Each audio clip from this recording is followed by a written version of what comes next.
আছে বলতে পারে না, বেশিরভাগ মেয়েরা বলতে পারে না, যা তা মানুষ বললে চলে যাবে। আমি বলতে পারি ভাই, কেন আমার তো লক্ষ্য চুপি করার কিছু নাই, যেটা বলবো স্ট্রেট কারণ মজাই লাগে, মজাই লাগে। কারণ দেখেন খুব আমি তো আসলে আমি তো বলি, আমি তো ব্যবসায়ী প্রথমত। আপনারা আমাকে আমি ব্লগ ভিডিও করতেছি বা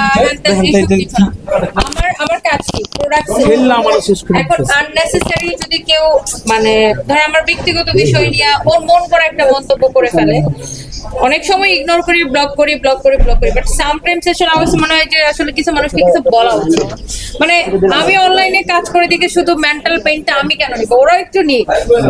সো দ্যাটস সামটাইমস দেই। আর আমার তো আসলে আমার জীবনটা খুব আয়নার মতো পরিষ্কার, লুকোচুরি করার মতো কিছু নাই।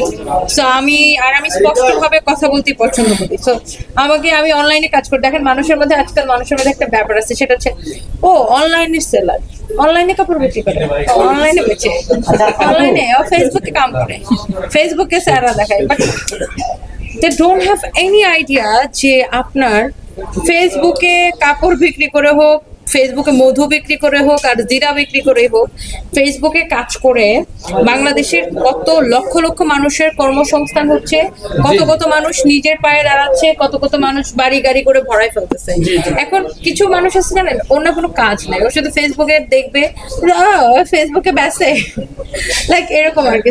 আমি একটু মাঝে মাঝে বুঝাই যে ভাই আসলে ফেসবুকে কাজ করে মানুষের দেশের মানে অবকাঠ মানে ইকোনমিতে যে কত বড় একটা অবদান রাখতেছে, তোমাকে কাজকে রেসপেক্ট করতে হবে, প্রত্যেকটা কাজকে রেসপেক্ট করতে হবে। সো আমার কাছে মনে হয় যে অনেক মেয়েরা আছে বলতে পারে না, বেশিরভাগ মেয়েরা বলতে পারে না, যা তা মানুষ বললে চলে যাবে।